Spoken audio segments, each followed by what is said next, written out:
So the next step in our sticker creation is to start coloring those. So you're going to need a few things. One, you're going to need the pencil box that is in your cell phone storage area. And inside there should be a regular graphite pencil and eraser. You won't need those for this process. You'll find a box of colored pencils. I like to take mine and place them into the lid. Makes it easier to sort through them and find colors I need. I don't get this box because I'll put them back away in there later. Also find some Crayola markers. You're also going to need a sheet of the paper we've been using to create our sketches on. I just get a sheet of it and fold it in half, a little booklet. You'll of course need your sticker sheet where you have all of your stickers traced onto the sheet and those pencil lines are traced over in Sharpie, and you've already erased the pencil lines that were still showing after the Sharpie tracing. And you're going to want your sketches. The first thing I want to do is create some test swatches. Anytime you start working with a new material, it is always a good idea to test it out. It allows you to see exactly what the colors look like on white paper, because the paint on the outside of the pencils or the color of the caps or the body of the marker doesn't always necessarily truly represent the color. So it's always best to see what that color looks like. With markers, it's going to give me an idea of how opaque or how translucent they are, meaning how well I can see my black Sharpie line through the marker application. And with color pencil, just like graphite pencil, you can control the value and you can use pressure to control color mixing. So I like to test out at least a light pressure and heavy pressure of my color pencil. Again, it's going to give me an idea of how the color pencil applies to the paper, how much pigment or color is showing when I color it. It's going to give me an idea of that difference between a light pressure and a heavy pressure application, and it's going to just give me the opportunity to practice using them a little bit.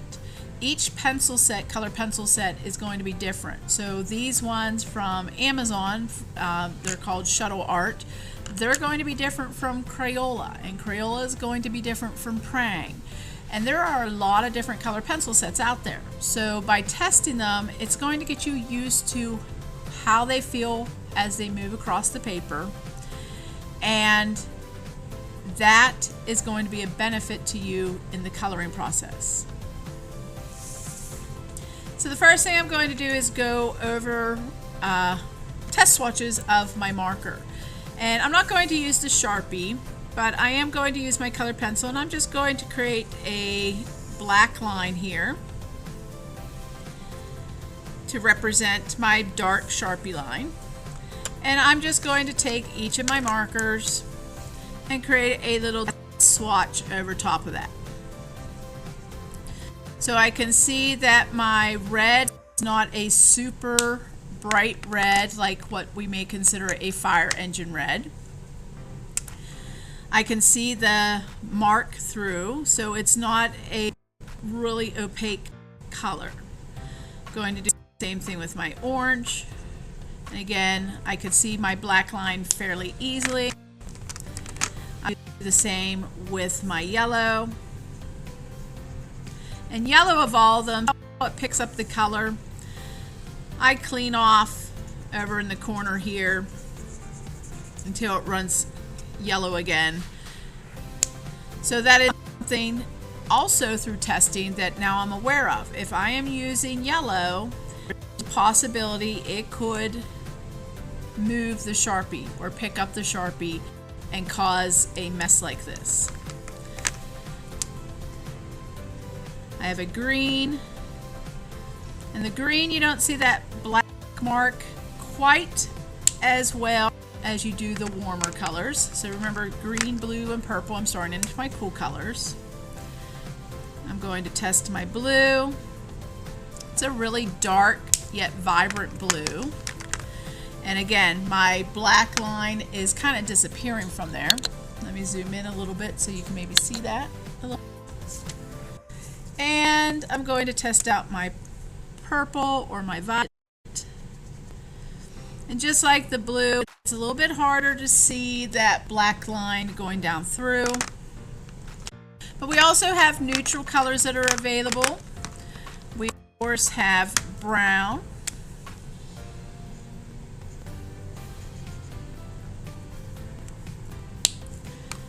And we have gray. And most of your neutral colors tend to be on the dark side. The gray is not too bad. You can see some of that black line. It's super dark like the black. And of course my black.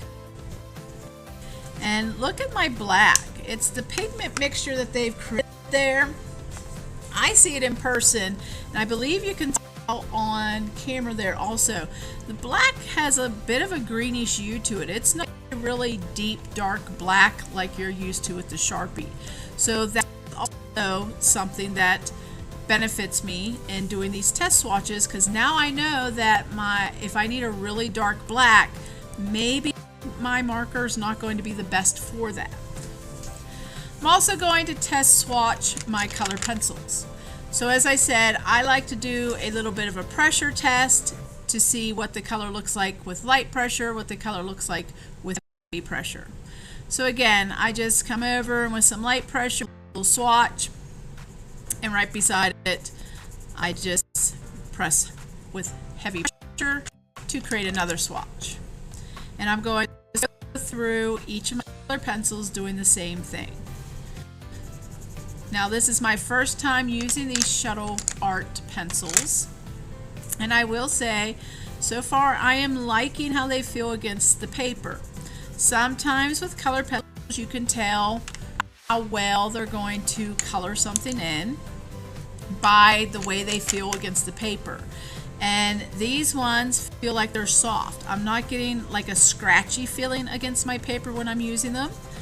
And I can feel the pencil point wearing down. So that tells me that they have a softer point, which is sometimes really great to have, especially when you want to mix colors or layer colors on top of each other. The other advantage of color pencils, I feel is an advantage, is that you get a couple of colors, your green and your blue, in which you have a light version and a darker version of it. So as you saw with my examples, you know, Luigi and Snoopy are not just all flat one color. I have used color and color pencil layering to create some values on them. So Luigi, I started out with a lighter green. I did mix a little bit of yellow in it here and there, and then I layered on top of it some of the darker green and even some black over top of that. The brown of the shoes, I went in with some light pressure with the brown, a little bit heavier to create some darker areas, and then added a little bit black for that value. His shirt, I made it blue, and instead of time for shadow, I added a little bit of purple. I added a little bit of brown. I had to mix the skin tone, and I believe for his skin tone I used some light pressure brown, some yellow, and a little bit of orange. Again, these are things I tested on paper first, see how well I could color match for a skin tone that's similar to Luigi's. And then I added a little bit of brown for the shadows. Even his white gloves, I added a little bit of light pressure black or gray to create a little bit of value change. With Scooby, when I tested him, the color brown I was using was what we would call more of a cool color brown, meaning that it just didn't seem as bright and warm looking as your other browns in sets could be. So I colored mixed on Scooby some brown and yellow. So let's see what this brown is going to look like when I color mix it. And I just noticed that I forgot to color swatch my pink marker. So we'll do that real quick too.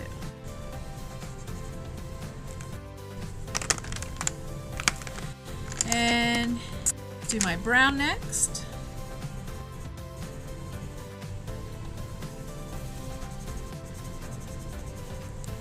It's not too bad of a brown. I would still call it one that's more on the cool side. So if I were to use these color pencils to color another Scoop or something else similar to him, and I needed a warm tone, I would color mix some warm tones into it. Like I said, I used yellow on this one, but that could be possibly orange or even red, depending on the exact color of brown you're going for.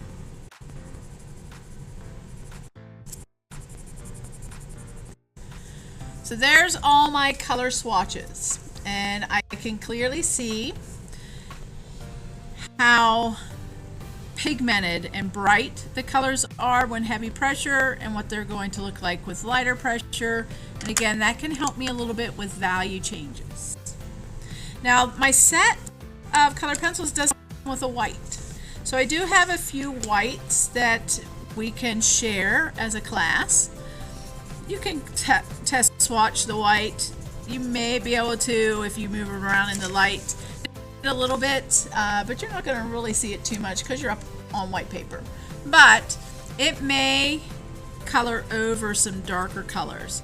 So I can see it a little bit on the black. You can see it a little bit on the gray. So it does seem to go over top and slightly lighten some of my colors here when they have a heavy application. So that could be beneficial to me also.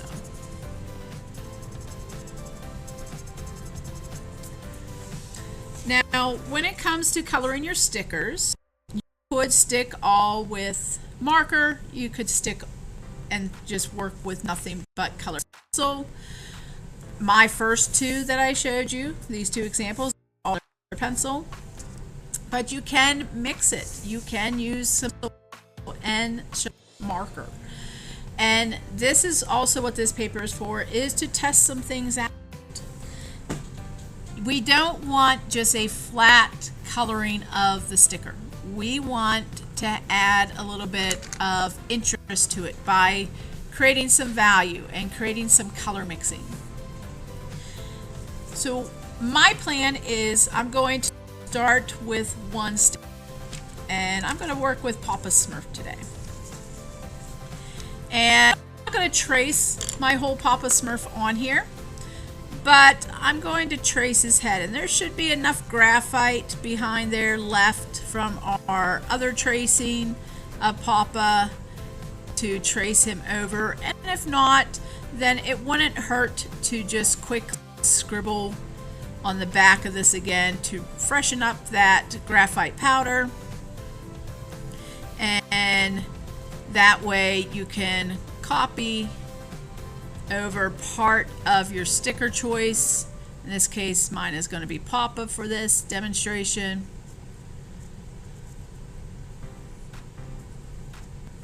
And I'm going to work on his head. Head has a lot of the colors, and see there I didn't do the peeking method, so I'm going to just sketch his mouth because I forgot his mouth. But I'm just using this part of Papa because it has the blue like the rest of his body, it has the hat, and his pants are red, and it has some white in there with the beard. So I already have an idea of what my stickers look like with colored pencil. So I'm not going to work heavily with those at first. I could always make 2 tracings, see which color or which material is going to give me the best coloring. And like I said, I'm not going to trace the whole thing, but then this allows me to experiment and get my best possible outcome for the final look of my stickers. And we're going to experiment with using color mixing and value changes. So I don't just want to have one possibility to use while doing this. I want several. And there I almost forgot his mouth again. I don't know what it is with me forgetting to trace Smurf's mouth. So now I have one in which I could try marker. I can try color pencil. So as I said, his hat is red, and every time I apply color pencil, I'm going to apply it lightly because I can always layer on top. And from the initial test swatch of those color pencils, I noticed that my color pencil, as I said, felt soft. It didn't scratch against the paper. I could feel the point wearing down as I was doing the heavy pressure. And usually with your softer color pencils like that, you can layer fairly easily with them. So I'm going to try just a little bit of coloring in his hat here with some red. And again, not pressing too hard.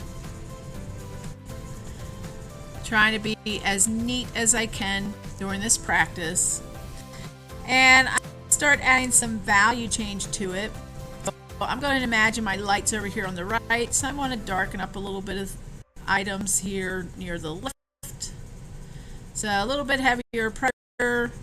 And notice even just that little bit of change is starting to round over Papa Smurf's hat a little bit.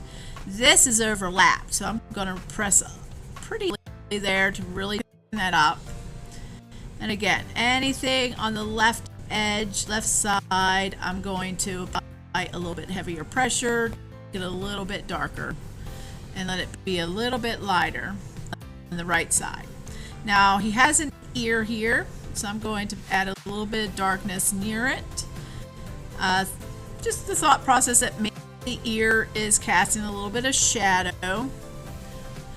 And just so that it's not completely washed out over here, I'm going to go ahead and add a little bit of darkness down and slightly to the right. Again, just a little bit of pressure.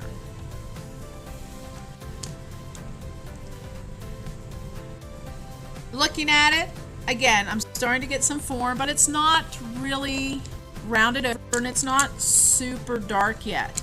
And one thing about creating shadows and coloring is you want a little bit more contrast. So contrast is showing a difference.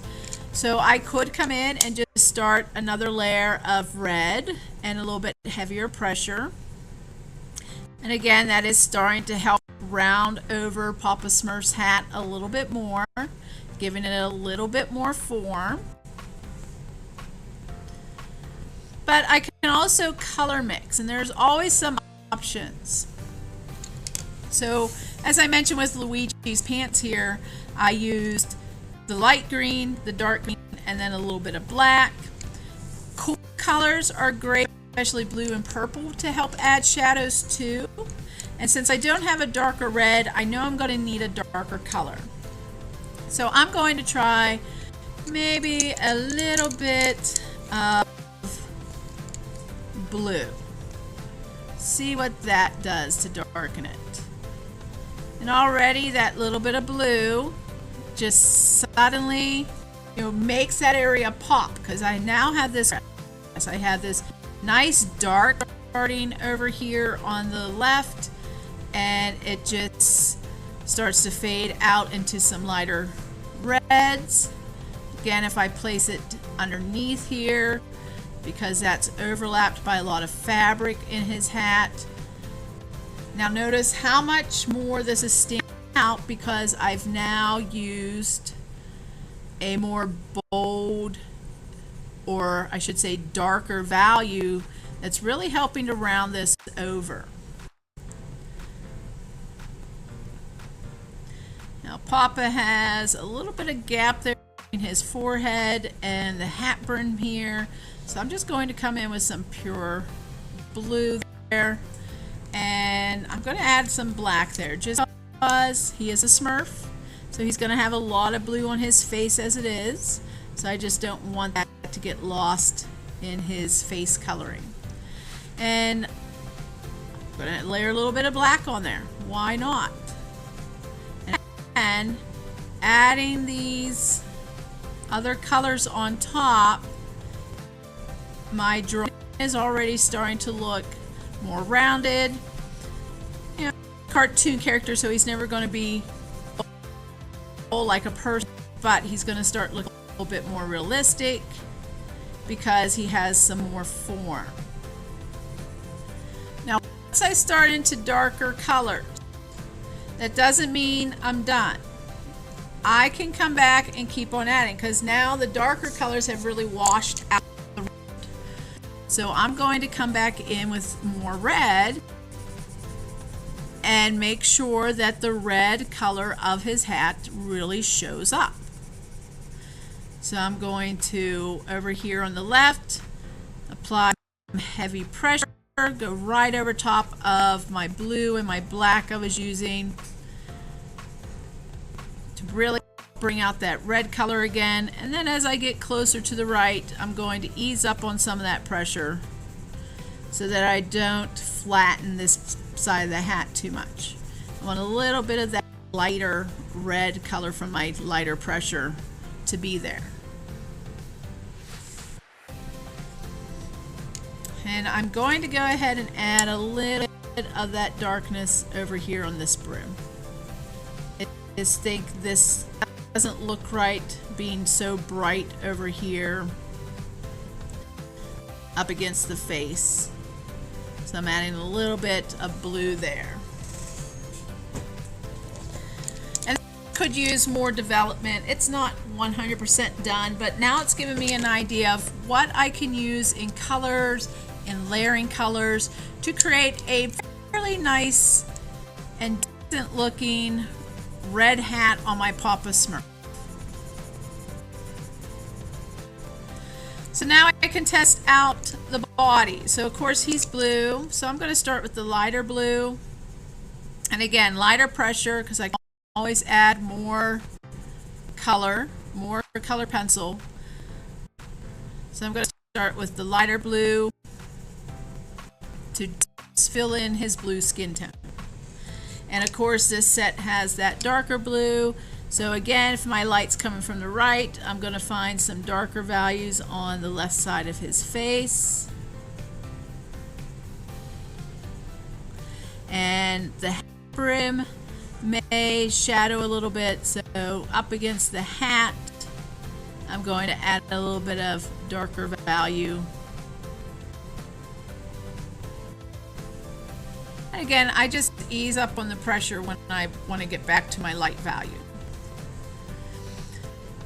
Say under the nose slightly, I can add a little bit of darker blue.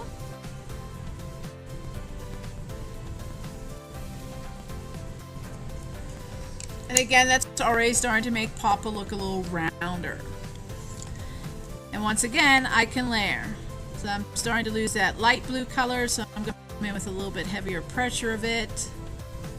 It again will help with the darker values of it, but it'll make that brighter blue color that I associate with Smurfs just pop a little bit more.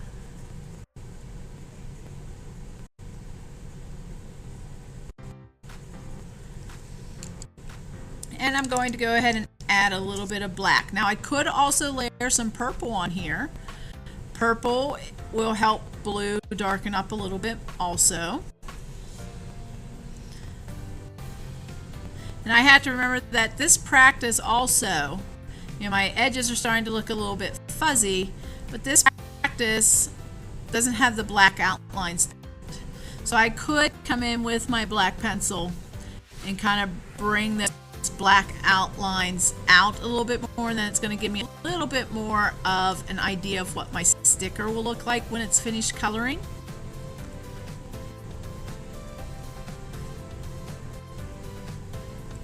And separate some of those features also. So that is one advantage of creating stickers, cartoon characters, and so forth, and that you have that black outline to help with that. And we're going to add in some of his eye here.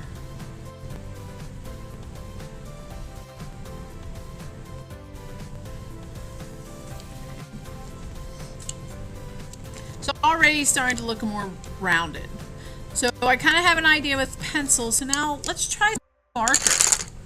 What is Papa Smurf going to look like if I tried marker? So I know my red allows some of my black to show through. So if I start coloring in my red, now this is one thing, you know, using something like Crayola, that is what I consider a problem, something I don't really like, and that is the streakiness.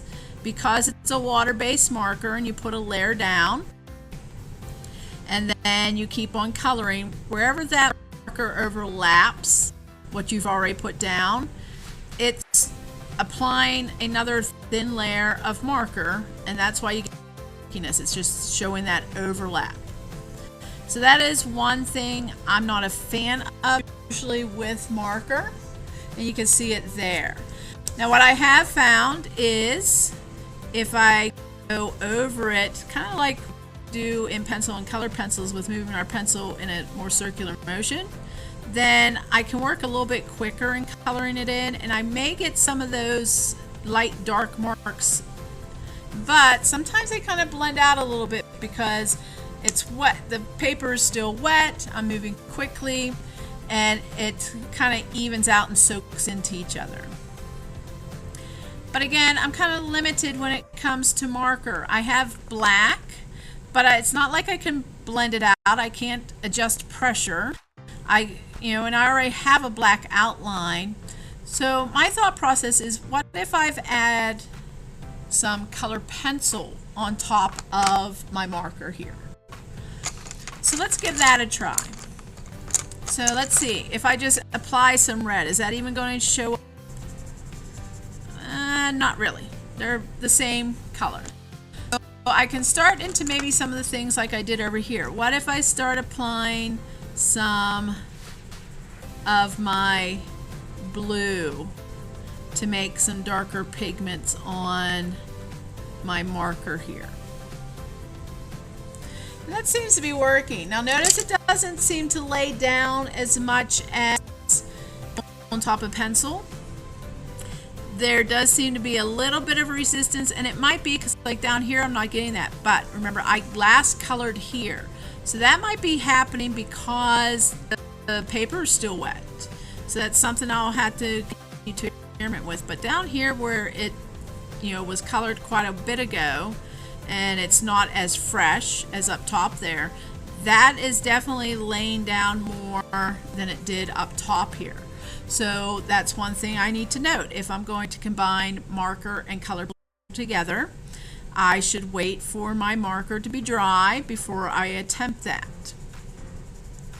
But right now, even though I got a little bit of splotchiness from the coloring of the color pencil, I am starting to like the look of that bold, saturated red color compared to the not quite as bright color of the color pencil, and adding the colored pencil on top of it to help add some shading and detail. I am liking that. So this is part of the process. This is how we become better at art. This is how we discover what works and what doesn't. I know it's a process, and I know it takes time, but this is how you also learn to become a better artist. You got to experiment. You have to be willing to put a little bit of extra time, a little bit of extra work in to finish something so that it has a good outcome. And I really am liking the look of this one better this one. So I think at least for Papa, and when it comes to his reds, I'm going to put down marker first and then the color pencil. So let's see what happens if I try that with the blue. So I'm going to do some of his forehead here. And it's definitely a very vibrant blue. But I'm just not sure here. I'm not sure that there's going to be enough of a lightness for this to, how do I want to put it? I'm not sure if it's going to be enough of a color for me to layer other color pencil over top of it, is what I'm thinking. Because it's really dark, and especially where it's overlapping, I'm not sure too much more is going to be able to be done with it. I mean, I can add some black, but again, you're not really noticing a lot. Now, I may need to let it dry a little bit. You know, I just applied that, and as we found out up here, the wet paper and the color pencil don't mix. But again, it's a really dark color. You know, as we saw up here, you don't really see the black through it. So I doubt the black's really going to do much to it to add some value. So let me try the opposite. Let me try working with the color pencil first. Let's add some light blue to Papa's face.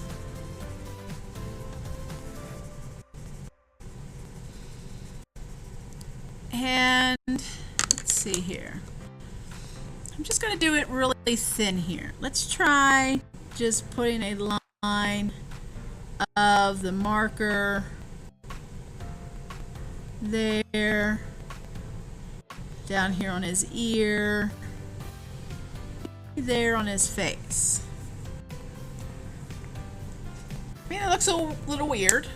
It's, you know, basically it's a blue outline. But if I tried adding more of the dark blue pencil to it, I mean, you could still see the color pencil there, sorry, the marker line there, but it kind of softens it a little bit, doesn't it? I'm thinking I'm liking this. It adds a little bit of boldness with that bright blue line, and that boldness just helps darken without necessarily having a lot of other colors. And then just using the color pencil to kind of blend into it, color over it and stuff. Let's see if I put the black outline. Let me sharpen my pencil. Let's see if I put the black outline on here to represent my Sharpie outline.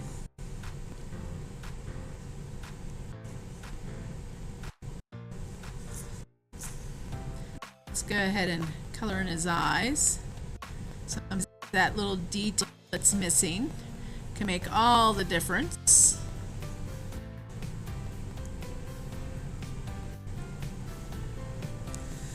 And I think I like the combination of the color pencil with the marker over top to, you know, just a really thin application of it, but it definitely makes that pop more than what this did over here. So I think that may be something I'm going to experiment with these, is to use marker, color pencil over top of it, and when to use color pencil with marker over top of it. Since I have a plan, I can move on to my sticker. So I'm going to pull out my Papa Smurf, and I'm going to start with the hat. And again, I'm going to color in the hat with the red, and I want to be very careful near my edges. And in fact, if I leave a little bit of white gap, I'm thinking that, you know, when we tested the color pencil over top of the red marker and you just couldn't see it because either one, it just wasn't a bold enough pigment to go over top of the marker, or two, it just wasn't a heavy enough medium to show up, or even possibly three, they're just that similar of a color and pigment that that's why you don't notice it. But I'm thinking if I have any little tiny white gaps that I'm afraid that I can't get very well with the marker here because it is a wider tip, that I might be able to just with the color pencil add a little bit of that over top, and I don't think we're going to notice it. So I'm going to start here with his hat. I'm going to do the same thing. I'm going to add some darker colors here to start shading. Now up here, this is a little bit drier. That's why I started here, and it didn't take very long to dry. And already you can see the difference in that applying than when this was wet up here. How much easier that is applying.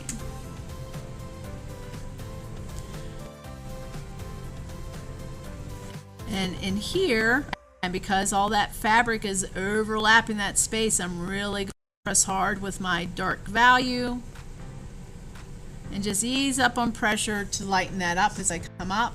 And already just that little bit of coloring really makes that hat pop out. It really gives it a 3D effect. So that is our goal with this coloring. We want to enhance our cartoon characters. Even if the photo reference you were looking at, you did not have any of this shading, you did not have anything but flat coloring, we're going to change that. We're going to make it a little bit more bold, we're going to make it a little bit more detailed, and we're going to experiment with applying color pencil and marker, or just one or the other. I'm liking the whole idea here of mixing the two together to make this really stand out. Now, one thing I didn't try is, since I can't control the pressure like I did here for lightness, I'm wondering if our color pencil will show up on here. And it had a little bit up there, and it does seem to be going up a little bit. So I think if I want any highlights on here, I could come in with some of my white color pencil. And again, I'm going to have to press for that to really show up. White color pencil, especially in these cheaper brands, is not meant to really show up a lot over top of colors, but I think it's going to show up just enough to give a little bit of extra something there, a little bit of extra value, a little bit of extra volume. So let me continue coloring Papa. And again, I'm going to use on his face and his body this whole idea of starting with the color pencil and just adding the blue for a deeper color to give it a little bit of a thicker medium that's going to help with that shadow. And let me color him, and I'll be right back with him.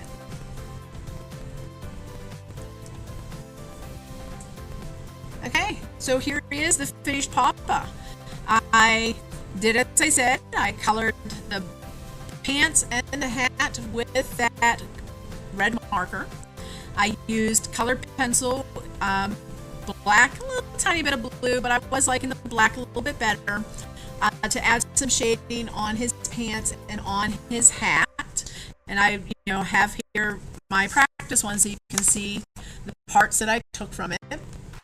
And on the face, as I said, I liked starting with the color pencil with that little bit of blue marker to help with those shadows, and that's what I did here. So you can see where it gives a nice bold blue color, but because the marker has more opacity than my color pencils were giving me, it is really helping with that shadow look. And then for the beard, I didn't use any marker. I just went in with some color pencil. I used both some of the gray and some of the black.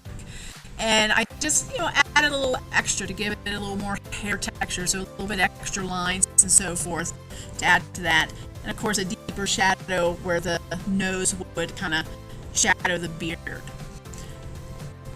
So that's our process. That's what we want to work on. We want to try to elevate these stickers from just plain, flat looking cartoons to giving them more form and more volume by playing around with color with material application, with color mixing, with material mixing, and just experiment to see what the best look will be for each of our stickers.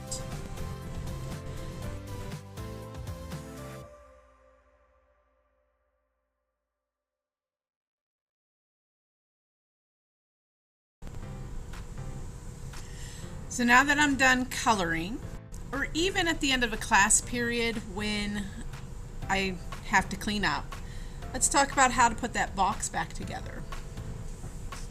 So of course, anything I was working on with my drawings, I keep a hold of things like this. So I have that reference anytime I go to use those materials. And my stickers, I'm going to place that into my And as I mentioned, I was using my materials. I took my color pencils out of the box and put them in the lid, so that it's just easier to grab the colors.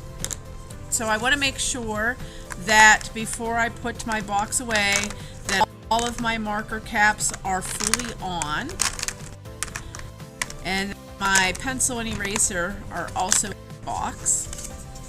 And I want to make sure I put my color pencils into box. That just keeps them from lost, and it also gives me a quick visual to make sure that all my pencils are here, and if one is missing or even a marker, then I would suggest you check the floor, see if something fell off and rolled onto the floor. And don't forget, if you borrow a white color pencil from me, make sure you return it. Unfortunately, I don't have enough put in each box, and